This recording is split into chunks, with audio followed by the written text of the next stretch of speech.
તો ભુજમાં હવે વાત ઠંડીને લઈને।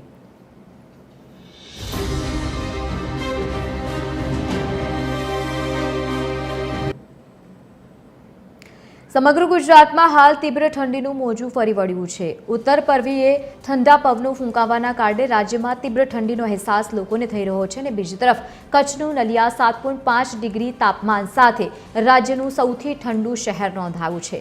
ઠંડીની અસર મહાનગરોમાં પણ જોવા મળી રહી છે। રાજકોટમાં લઘુત્તમ તાપમાન 11.4 ડિગ્રી છે, જ્યારે સુરતની વાત કરીએ તો 1 ડિગ્રી ઘટીને હવે 15 ડિગ્રીએ તાપમાન પહોંચતા શહેરીજનો ઠૂંઠવાઈ ગયા છે। અને બીજી તરફ હવામાન વિભાગે હજુ પણ આગાહી વ્યક્ત કરી છે। તે મુજબ આગામી દિવસોમાં તાપમાનમાં હજુ પણ ઘટાડો થવાની શક્યતા છે અને જેના પગલે ઠંડીનું જોર વધશે। પવનની ગતિ જોકે યથાવત રહેતા જનજીવન પર તેની વ્યાપક અસર પણ જોવા મળી રહી છે અને બીજી તરફ ગાઢ ધુમ્મસભર્યું વાતાવરણ પણ રાજ્યભરમાં અલગ અલગ જગ્યા જોવા મળી રહ્યું છે। આ તમામની વચ્ચે હવામાન વિભાગે ફરી એકવાર આગાહી વ્યક્ત કરી છે। તે મુજબ આવનારા સમયમાં ફરી ઠંડીમાં તીવ્ર વધારો થઈ શકે છે। તો નલિયામાં 7.5 ડિગ્રી તાપમાન નોંધાતા રાજ્યનું સૌથી ઠંડુ શહેર બન્યું છે અને બીજી તરફ 15 ડિગ્રી તાપમાન સાથે સુરતમાં પણ હજુ ઠંડી યથાવત છે અને બીજી તરફના આ દ્રશ્યો આપ જુઓ, જ્યાં ગાઢ ધુમ્મસ જોવા મળી રહ્યું છે અને બીજી તરફ વિઝિબિલિટી ઓછી થઈ છે। ખાસ કરીને વાહન ચાલકો ખૂબ જ વ્યાપક પ્રમાણમાં હેરાન પરેશાન છે।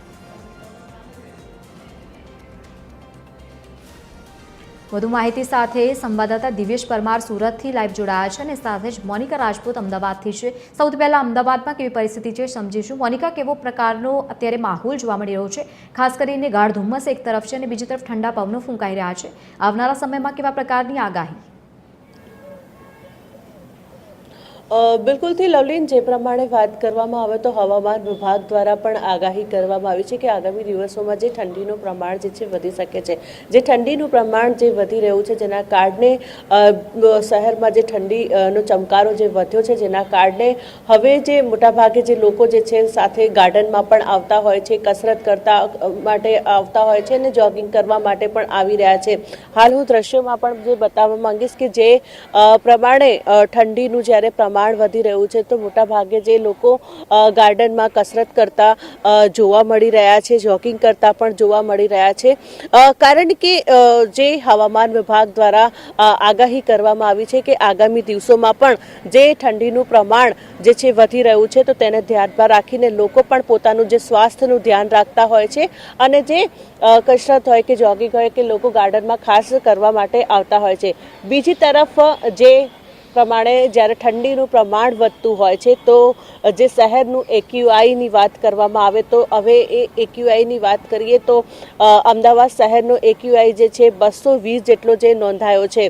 આ ખૂબ જ મહત્વની વાત છે, કારણ કે જે પ્રમાણે એક્યુઆઈ 220 નોંધાઈ રહ્યો છે તો જે કહી શકાય કે અમદાવાદ મ્યુનિસિપલ કોર્પોરેશન દ્વારા જે એક્યુઆઈ પર પણ ધ્યાન રાખવું જોઈએ, કારણ કે જે પ્રમાણે ઠંડીનું પ્રમાણ વધી રહ્યું છે તો એક્યુઆઈમાં પણ ક્યાંક વધારો જોવા મળી રહ્યો છે। લવલીન, બિલકુલ મોનિકા, આપ જોડાયેલા રહેજો।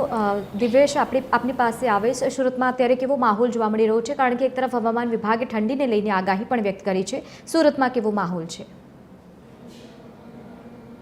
બિલકુલ લવલીન, જે પ્રકારે સુરત શહેરની વાત કરીએ તો જે પ્રકારે ઠંડી છે તે દિવસે દિવસે વધી રહી છે અને ખાસ કરીને અત્યારના વાતાવરણની વાત કરીએ તો 15 ડિગ્રી તાપમાન જે છે તે સુરતમાં નોંધાયું છે। પરંતુ સુરતી લાલાઓની વાત કરવામાં આવે તો વહેલી સવારે જે પ્રકારે ઠંડીનું પ્રમાણ વધ્યું છે ત્યારે લોકો છે તે યોગ તેમજ કસરત કરતા જોવા મળી રહ્યા છે। સુરતના ઠેર ઠેર ગાર્ડન અને ચોપાટીઓની અંદર આ પ્રકારના દ્રશ્યો છે તે જોવા મળી રહ્યા છે, કારણ કે જે પ્રકારે ઠંડી વધી છે અને સ્વાસ્થ્ય માટે થઈ અને આ પ્રકારે કસરત કરવી પણ ખૂબ જ જરૂરી છે, કારણ કે શિયાળામાં જે પ્રકારે કસરત કરવામાં આવે તો તેને લઈને સ્વાસ્થ્ય માટે ખૂબ જ સારી કહી શકાય તે પ્રકારની અત્યારે યોગ તેમજ કસરત જે છે તે કરવામાં આવી રહ્યા છે। ત્યારે વિવિધ વિસ્તારો જે છે તેમની સાથે જે પ્રકારે લોકો છે એમની સાથે વાત કરવાનો પ્રયાસ કરીશું। શું કહેશો, જે પ્રકારે ઠંડી પડી રહી છે અત્યારે કઈ પ્રકારની કસરતો કરી રહ્યા છો ને કેટલા સમયથી?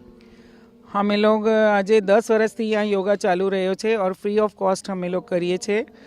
और हमारी योगा की खासियत ये है कि एक तो सब लोग स्वस्थ हो जाते हैं और हम लोग ताली योग वगैरह जो भी करते हैं, यहाँ हरे कृष्णा का जाप करते हैं तो हम उसी के अंतर्गत एक्सरसाइज कर लेते हैं।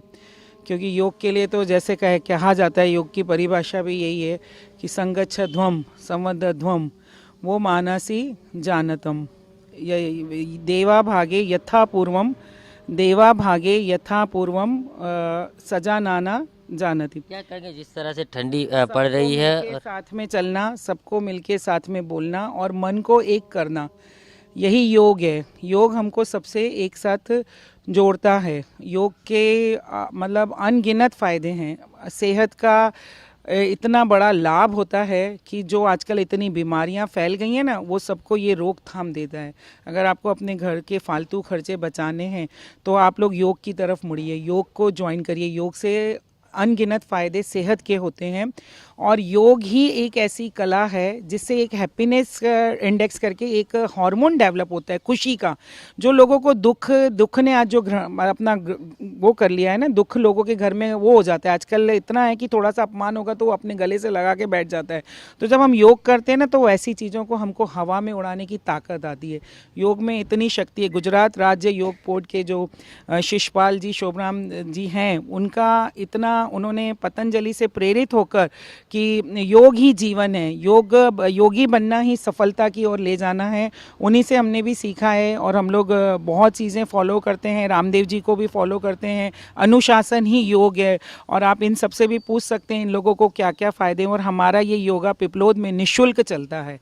બિલકુલ તે લોકો જે છે તે ક્યાંય ને ક્યાંય યોગ કરી અને પોતાનું જે સ્વાસ્થ્ય જે છે તે શિયાળાની અંદર ક્યાંય ને ક્યાંય સારું રહે તે માટે આ પ્રકારની કસરતો કરતા જોવા મળી રહ્યા છે. એકંદરે જે પ્રકારે તાપમાન જે છે તે સતત નીચું જઈ રહ્યું છે ને સતત જે પ્રકારે શિયાળાની શરૂઆતથી ઠંડી ઓછી હતી, પરંતુ હવે ધીમે ધીમે ઠંડીની જે શરૂઆત વધી છે અને તેને જ લઈને હાલ સુરતીઓ જે છે તે જોગિંગ તેમજ કસરત કરતા શહેરમાં જોવા મળી રહ્યા છે. ખાસ કરીને શહેરની વિઝિબિલિટી પણ ઓછી થઈ ચૂકી છે, પરંતુ હાલ જે પ્રકારે શિયાળાની જે અત્યારની ઠંડી જે છે તે ખૂબ જ વધારે છે ને તેને જ લઈને લોકો સ્વાસ્થ્ય તરફ પોતાનું ધ્યાન રાખવા માટે થઈને કસરત અને વ્યાયામ કરતા પણ જોવા મળી રહ્યા છે. બિલકુલ દિવ્યેશ અને મોનિકા, આપ સાથે જોડાયા તે બદલ આપ બંનેનો ખૂબ ખૂબ આભાર. તો અત્યારે ઠંડીમાં સતત વધારો થઈ રહ્યો છે, તમામની વચ્ચે લોકો કસરત અને વ્યાયામ કરતા જોવા મળી રહ્યા છે.